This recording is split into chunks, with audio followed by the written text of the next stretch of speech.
Die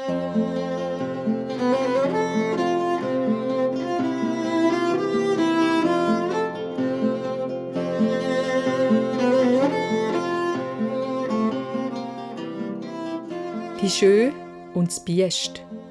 Ein französisches Märchen.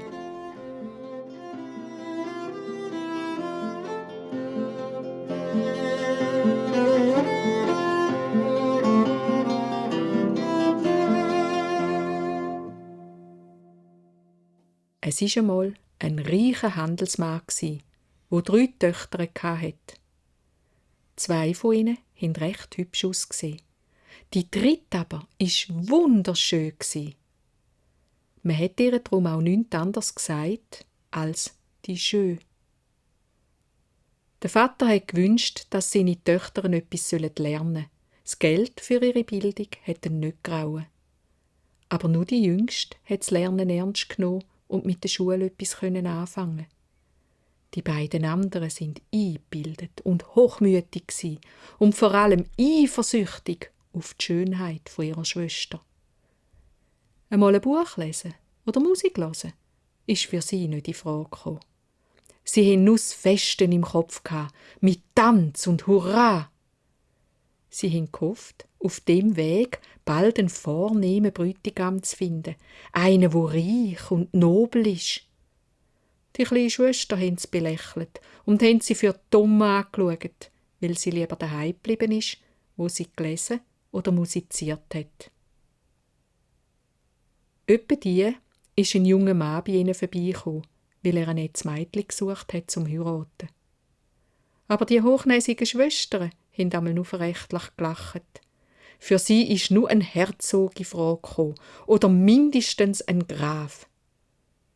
Auch die Schö hat Menge Heiratsantrag bekommen. Sie hat aber jedes Mal freundlich abgelehnt. Ich bin noch zu jung und möchte lieber beim Vater bleiben. Einmal, an einem Tag, ist eine schlechte Nachricht ins Haus gekommen. Der Kaufmann hat in einem schweren Sturm alle seine Schiffe verloren. Die Schiffe sind mit kostbaren Stoff und Gewürz aus Indien beladen gsi. Der Schaden war so gross, dass der Kaufmann sein ganzes Vermögen hergeben musste. Ein kleines Landgut war noch alles, was er behalten konnte. Hä? In die alte Bauernhütte sollen wir zügeln? Da heirate ich doch noch lieber den Sohn von einem reichen Kaufmann. Das war alles, was die beiden älteren Mädchen gewusst haben zu sagen. Die Schöne aber hat gespürt, dass der Vater sie jetzt ganz Besonderes nötig hatte und hat ihm darum erst recht helfen.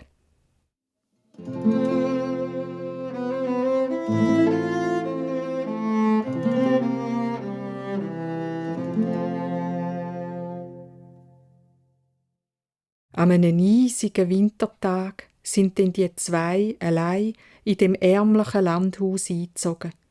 Ohne jegliche Hilfe haben sie von jetzt an die ganze Arbeit im Haus und auf dem Feld gemacht. Die Schö hat sich mit dem Schicksal abgefunden und hat überall Hand angelegt. Sie hat gekocht, putzt und genäht und im Garten gearbeitet wie eine rechte Bauernfrau.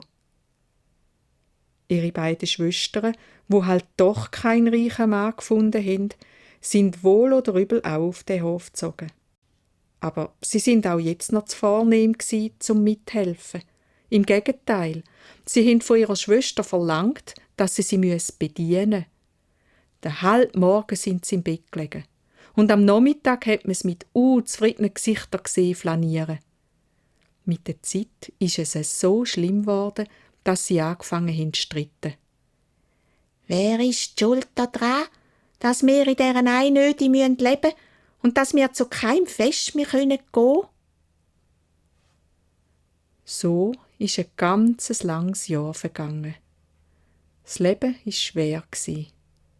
Bis einmal an einem Tag ganz unerwartet ein Bote ein Schreiben ins Haus gebracht hat. Der Kaufmann hat zu seiner grossen Freude vernommen, dass eins von seinen Schiffen den schweren Sturm überstanden hätte und dass es jetzt im Hafen der Hauptstadt warte. Voller Hoffnung hat er sofort seinen Reisekoffer zusammengepackt. Die Schwestern sind herumgetänzelt und haben gierig gerufen: «Das Leben wird wieder schön! Vater, bring uns neue Kleider, Hüte mit Federn dran und Halskettel mit Juwelen!» Und ihre Augen haben gefunkelt dabei. Der Kaufmann hat sie eine Weile traurig angeschaut und dann die Jüngste gefragt: «Und was soll ich dir mitbringen, Schös?» «Oh, Vater, ich brauche nichts», war die Antwort. Aber er hat das nicht gelten lassen und nochmal gesagt: «Ich möchte aber auch dir eine Freude machen.» Die Schöne hat gelächelt und gewünscht: «Wenn du auf deiner Reise an einem Rosenstrauch vorbeikommst, brich mir einen frischen Zweig ab und bring mir den Rosenzweig mit.» Der Vater hat genickt und sich verabschiedet. Die Schö hat ihm noch lang nachgewunken. Der Kaufmann hat sein Schiff so vorgefunden, wie es ihm berichtet worden ist. Er hat mit den wertvollen Stoffen und Gewürzen gute Geschäfte machen. Er war sehr zufrieden. Und nachdem er für die beiden älteren Töchter ein Geschenk gekauft hat, hat er sich wieder auf den Heimweg gemacht.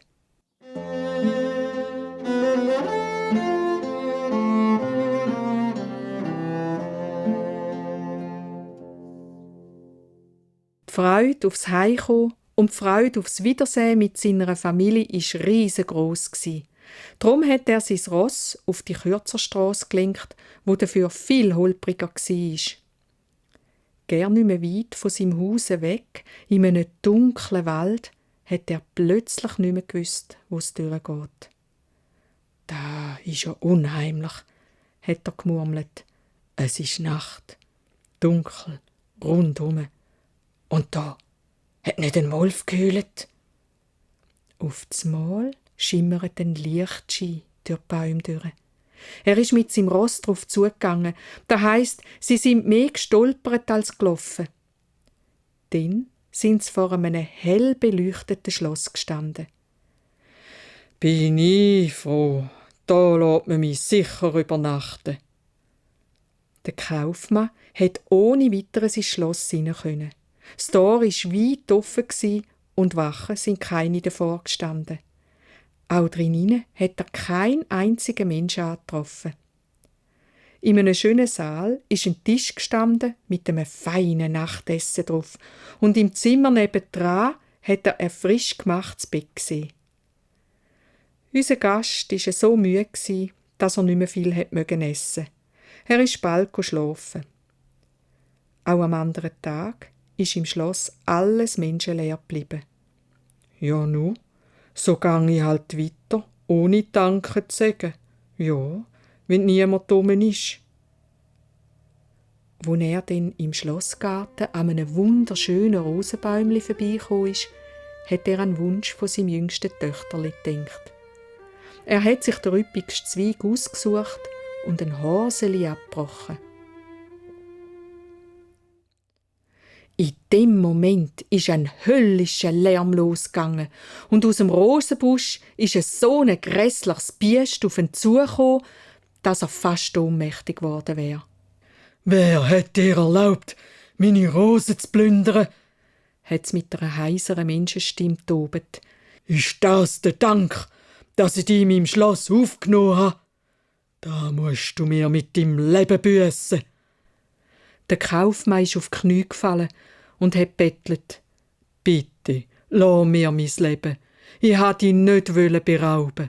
Ich wollte nur den Wunsch von meiner jüngsten Tochter erfüllen. Oh, was wird aus ihr, wenn ich nicht mehr da bin?» Da hat der Biest Mitleid bekommen und krächzt: «Also gut, so gang und nimm den Zweig mit.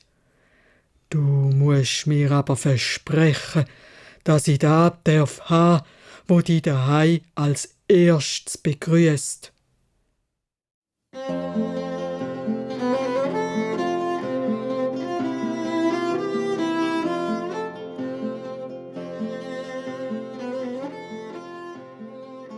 Überglücklich hat ihm da der Kaufmann versprochen. Und er hat die Gedanken schon seinen Hund gesehen oder sein Büsi, wo ihm freudig entgegenspringt. Wenn er geahnt hätte, wie es rauskommt, wäre er wahrscheinlich nicht so fröhlich auf sein Landhaus zugaloppiert. Schon von weitem hat er die Mädchengestalt gekannt, wo ihm entgegengelaufen ist. Tränen sind ihm über die Backen gelaufen, wo er die schön endlich in die Arme geschlossen hat. Wortlos hat er ihr den Rosenzweig hergestrickt. Sie hat sich riesig gefreut, dass ihr Vater unterwegs an sie gedacht hat. Aber die beiden Schwestern hatten nur für anderes Auge gehabt. Sie sind über das Gepäck vom Vater hergefallen und haben drin herumgewühlt, bis sie die kostlichen Kleider gefunden hatten. Bald haben sie sich vor dem Spiegel getrüllt wie Wetterfähnli. Um den Vater haben sie sich überhaupt nicht mehr gekümmert. Dafür aber die Jüngste. »Warum briegst du, Vater? Jetzt, wo doch alles gut rausgekommen ist und du wieder daheim bist?« hat sie ganz besorgt gefragt. Der Kaufmann hat traurig erzählt, was passiert ist. Am Mädchen ist das Herz schwer geworden. Aber es hat sich fest zusammengenommen und es hat es fertiggebracht, den Vater zu trösten. Die Schwestern haben auch zugelassen, aber sie haben getan, wie wenn sie nichts hören würden. Sie haben sich aber im Stillen schon gefreut, dass sie die schöne Schwester endlich los sind. »Ich geb dich nicht her«, hat der Kaufmann gesagt. »Lieber soll das schreckliche Biest kommen und mich töten.« »Um das geht's doch jetzt gern nicht, Vater. Du hast dein Wort gegeben und das muss man halten. Ich will auch ohne Murren dem Tier dienen, wenn nur du uns erhalten bleibst.« Die Schöne ist bei dieser Meinung geblieben. Der Vater hat sie zum Schloss gebracht und hat wieder Abschied nehmen von ihr. Er hat die Tränen nicht zurückheben. Das Mädchen ist vor dem Tor gestanden und hat dem Vater nachgeschaut. Dann ist es langsam ins Schloss hinein. Es ist in einen Saal gekommen mit einem reich gedeckten Tisch. Es ist aber weitergegangen, von einem schönen Zimmer zum anderen, bis es ins Schlafzimmer gekommen ist. Dort ist auf dem Bett ein Kleid aus Goldstoff gelegen und am Boden sind goldige Schuhe gestanden. Die Schöne hat beides angelegt und ist so zurück in den Esssaal gegangen und an den Tisch gesessen. Plötzlich hat sie eine feine Musik gehört, eine Laute, eine Flöte und eine Geige. Aber sie hat keine Musikanten gesehen. Und dann hat es poldert. Das war das Biest, das gekommen ist. Es hat sie geschudert. «Darf ich dir beim Essen Gesellschaft leisten?» hat es gefragt. Es hat so hässlich ausgesehen, dass die Schöne sich kaum getraut hat, herzuschauen. Aber die Stimme war sanft und weich gsi. «Bist du der Herr vom Schloss?» hat sie ängstlich gefragt. «Nein, da befiehlst nur du», hat das Biest gesagt. «Du kannst mich auch wegschicken. Ich bin doch so furchtbar wüst.» «Ja, da bist du», hat die Schöne gesagt. «Es tut mir leid, aber ich kann nicht lügen. Aber ich spüre, dass dein Herz gut ist. Und darum ist es doch gar nicht so wichtig, wie du aussiehst.» «Ich danke dir», hat das Biest leislich gesagt. «Aber iss jetzt. Du hast sicher Hunger.» Das war schon so. Die Schöne hat seit gestern kein Brösmeli mehr abgebracht. Langsam ist der Appetit gekommen und sie hat wacker zugegriffen. Plötzlich hat das Biest gefragt: «Willst du meine Frau werden?» Die Schöne ist zusammengefahren und hat gerufen: «Nein, nein!» Da hat das Biest so tief von hinauf gestöhnt, dass das ganze Schloss zittert hat. Und dann hat es unendlich traurig gesagt: «Schade, Schöne, und ist zum Schlosssaal aus.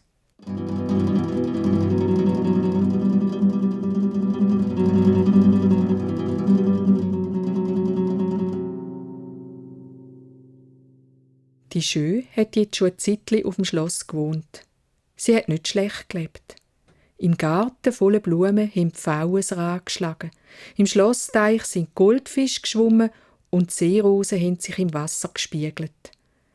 In einer Kammer hat sie eine Spindel gefunden und genug Flachs, um jahrelang zu spinnen. Aber das hat sie nicht immer gemacht. Sie ist zwar gern da gesessen, hat den Faden zwischen den Fingern gleiten lassen und hat das Vaterhaus gedacht. Auch Bücher sind dort. Immer, wenn sie eins fertig gelesen hatte, hat sie wieder ein neues gefunden auf ihrem Nachttisch. Manchmal ist auch ein Brief vom Vater dort gelegen. Sie hat aber nie gewusst, wie der hierher gekommen ist. Es ist ihr nie eine menschliche Seele begegnet. Jeden Abend beim Essen ist das Biest gekommen und hat mit ihr geplaudert. Die Schö hat sich schon lange nicht mehr gefürchtet vor ihm. Und auch seine Hässlichkeit hat sie nicht mehr gross gestört.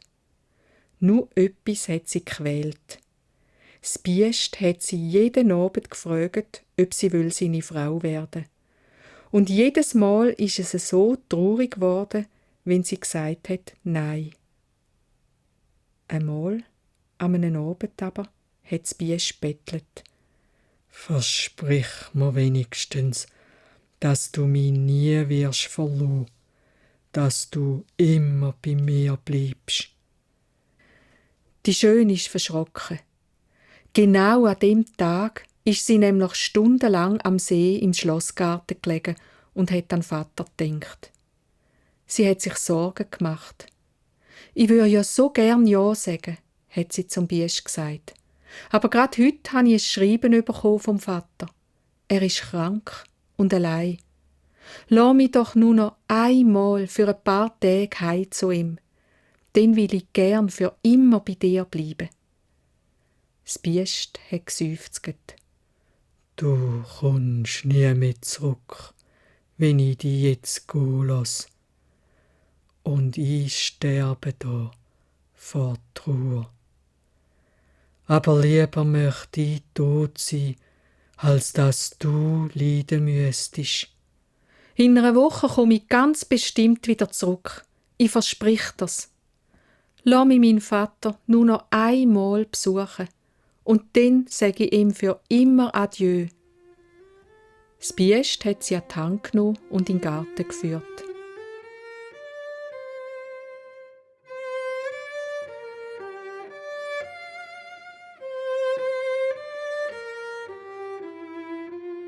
Im silbrigen Mondschein sind sie miteinander zwischen den Rosenbäumchen durchspaziert.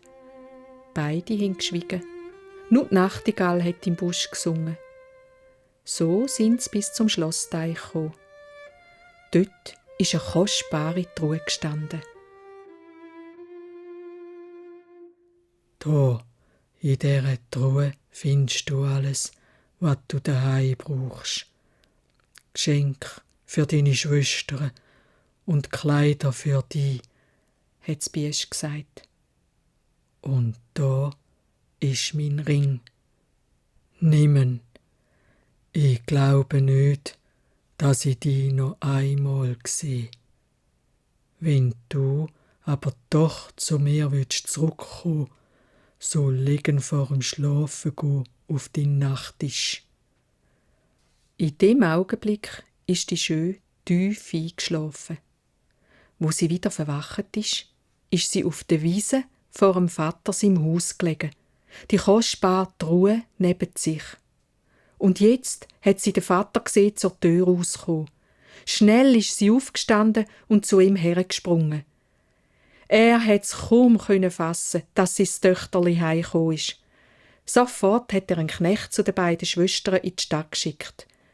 Die haben nämlich in der Zwischenzeit gleich noch einen reichen Mann gefunden. Präzise auf die Nacht sind die beiden gekommen.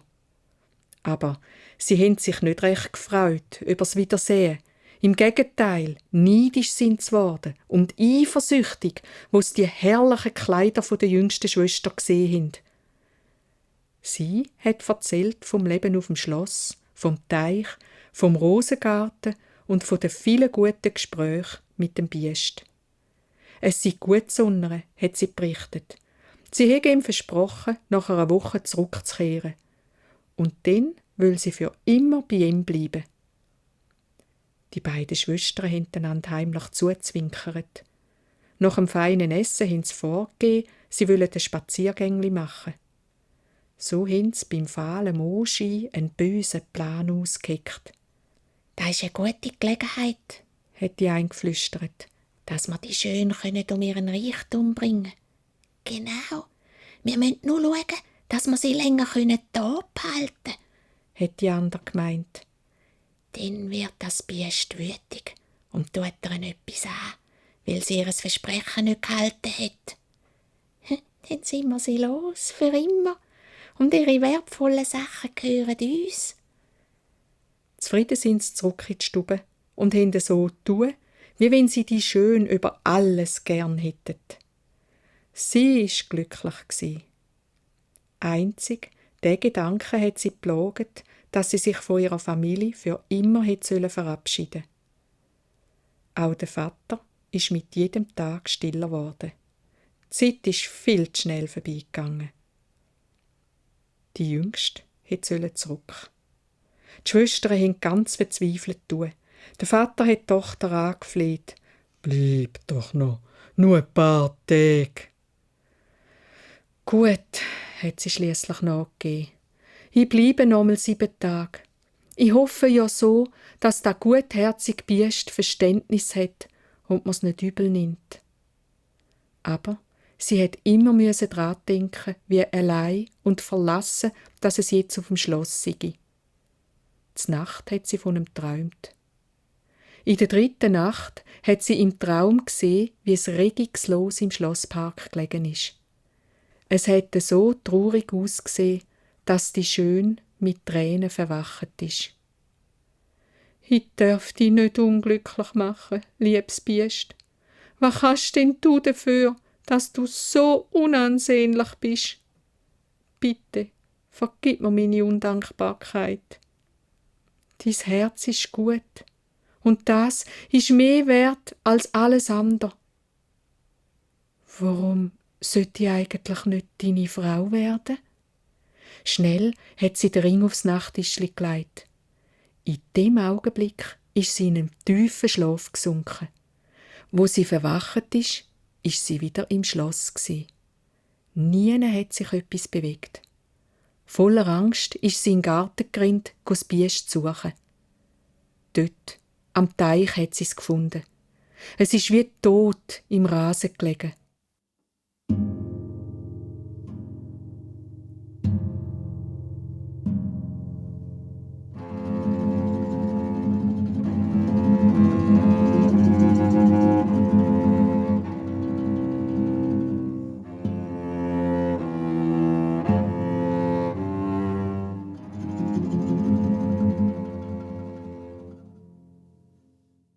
Sie ist zu ihm herabgeknüllt und hat es umarmt. Dabei hat sie ganz vergessen, wie wüst es war. «Das ist die Strafe dafür, dass ich mein Versprechen nicht gehalten habe», hat sie geschluchzt.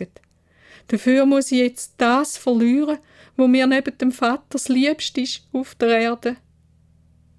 Sie hat sich aufgerappelt und hat Wasser vom Springbrunnen in die hohle Hand fliessen lassen. Damit hat sie den Kopf vom Biest genetzt. Jetzt hat er die Augen aufgetan und schwach gelächelt. «Ich sterbe vor Kummer, weil du mich verloren hast. Bald musst du dich nicht mehr um mich kümmern. Aber ich habe dich nochmal sehen. Das macht mich froh.»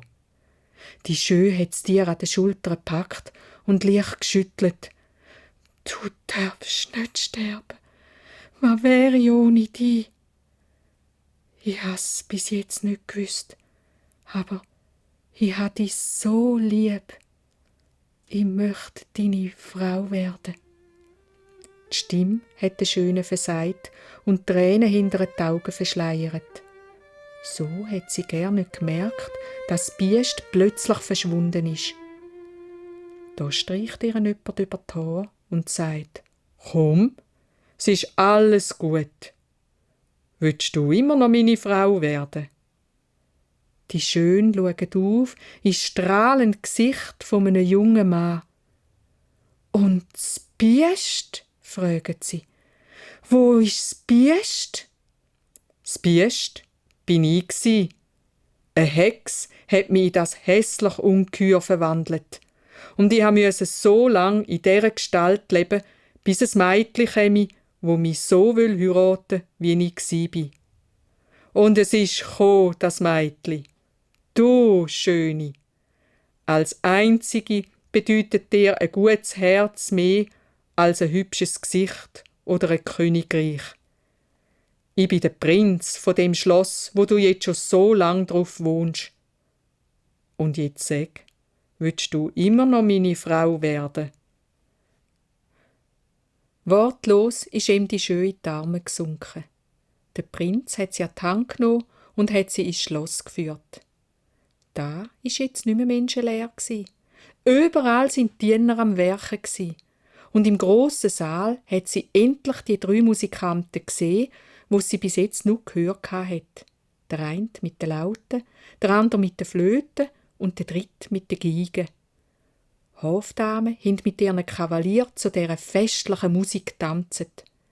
Und mitten drin ist der Vater gestanden und hat dem Prinz und seiner Tochter die Hände entgegengestreckt. «Ich bleibe für immer bei euch», hat er mit leuchtenden Augen verkündet. Die Schwestern sind mit einem rechten Letschabsitz gestanden. Es hätte ihnen gerne nicht in den Kopf hinein wollen, dass ihr böser Plan abverheilt ist. Vor lauter Neid sind ihre Gesichter blau und grün geworden. Sie haben die schön glückliche Schwester, wo jetzt noch Königin geworden ist, nicht mehr länger anschauen. Heimlich sind sie zum Schloss aus und für immer verschwunden.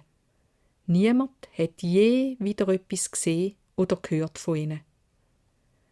Der Prinz und die Schöne haben arm und reich von weit umeinander an ihr Hochzeitsfest eingeladen. Und jedes, wo gekommen ist, hat zum Schluss ein Fünkchen Glück heimgetragen, wo für immer bei ihm geblieben ist.